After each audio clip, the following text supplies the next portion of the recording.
안녕하세요. SPI 고병기 콘텐츠 에이트입니다. 위클리 글로벌 마켓 업데이트 소식 전해드리도록 하겠습니다.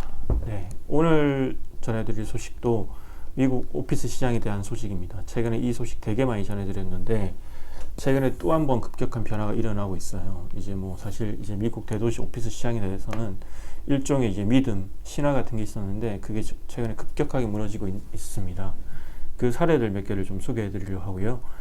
이 브루필드 자산운용이라고 있어요. 한국에도 이제 여의도에 있는 IFC 건물을 소유하고 있는 건물주로 되게 유명하죠. 근데 이 브루필드 자산운용은 사실은 아마 전 세계 자산운용사 중에서 이제 대도시 오피스와 리테일을 되게 가장 많이 소유하고 있는 운용사 중에 하나가 아닐까 생각돼요.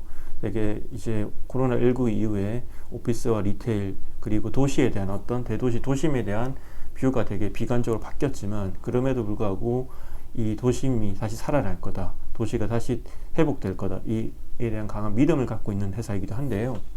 근데 이 회사가 이제 보면 LA 다운타운의 오피스를 되게 많이 들고 있어요. 이제 LA 다운타운에 가면 사실은 큰 오피스를 보면 대부분 이제 브루필드가 들고 있는 게 많은데, 근데 이제 저도 이제 작년 4월달에 이제 LA를 출장을 갈 일이 있어 가봤지만 LA 다운타운 오피스 시장이 상당히 침체되어 있더라고요.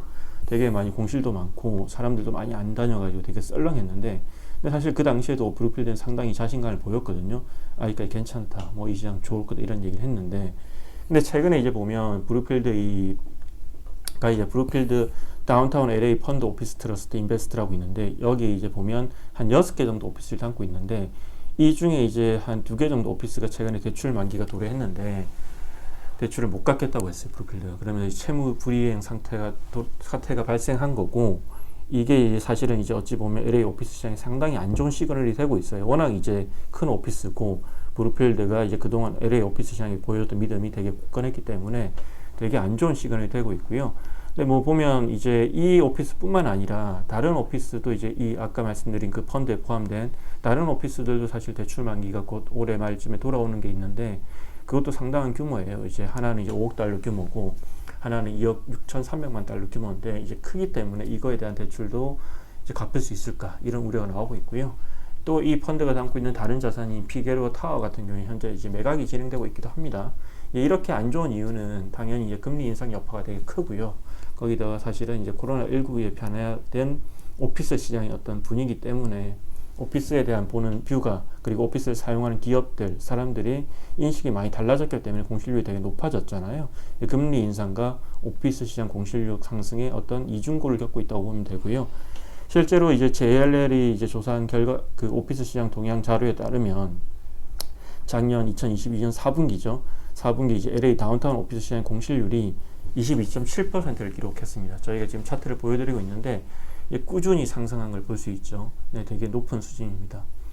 그리고 이 외에도 이제 미국 대도시 오피스 시장이 이제 안 좋은 분위기를 보여주는 여러 가지 사례들이 있어요. 근데 대표적으로 보네이도 리얼티 트러스트라고 있는데 이제 미국 오피스 시장을, 그러니까 뉴욕 오피스 시장을 대표하는 어떤 상장 리츠죠. 이제 전체 순영업 수익의 한 80% 정도가 뉴욕에서 나올 정도로 뉴욕 비중이 큰 오피스 리츠인데요. 근데 리테일도 있습니다. 근데 어쨌든 오피스가 많은 리츠인데요. 이 보네이도가 최근에 이제 개발하고 있는 대표적인 프로젝트가 이 펜스테이션 일대 대개발 프로젝트예요. 이게 보면 이제 보네이도 일대에 한 10개 정도 새로운 오피스를 짓고 있고 상당히 큰 이제 프로젝트를 추진하고 있는데 이 프로젝트를 최근에 좀 지연될 수 있다. 보네이도 이제 실적 발표 컨퍼런스콜을 해서 이 프로젝트 지연될 수 있다. 이렇게 발표를 했어요. 이제 어찌 보면 이제 당연한 사항입니다. 이제 결국은 이제 오피스로 사람들이 출근을 안 하다 보니까 공실률이 되게 높아진 상황이고 대출 기관들도 이런 이제 임차인이 없는 이제 오피스에 개발 프로젝트에 대출을 하려는 기관들이 없다 보니까 그리고 이제 공사비도 되게 크게 오르다 보니까 지금 당장 이 사업성을 이제 확보하기 쉽지 않은 상황이고 팬데믹 이전에는 어찌 보면 이게 당연히 할 수 있는 프로젝트 여겨지지만 지금은 상황이 바뀌면서 조금 지연될 것 같은 그런 어떤 소식이 전해지고 있습니다. 네. 그리고 이제 브루필드라 이제 보네이도뿐만 아니라 이제 여러 이제 그 오피스 건물주들이 지금 오피스를 많이 던지고 있어요.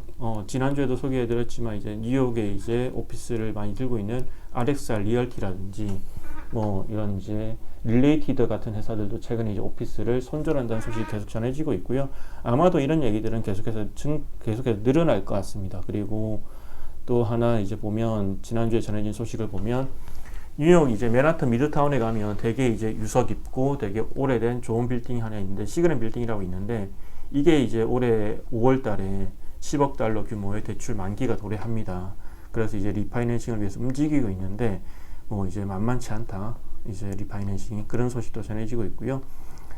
어찌 보면 이제 저희가 오랫동안 미국 대도시 게이트웨이 시티라고 하죠. 이 대도시의 오피스 시장은 뭐 절대로 이제 무너지지 않는다 이런 어떤 신화 같은 걸 갖고 있었는데 이제는 오피스에 대한 관점을 좀 바꿔볼 필요가 있지 않을까 그렇게 생각되는 현상들이 계속 나오고 있습니다. 미국 대도시 오피스 시장의 신화가 점점 더 이렇게 옅어지고 있는 그 신화가 무너지고 있는 그런 어떤 분위기가 계속 나타나고 있네요. 네, 이상입니다. 네, 고맙습니다.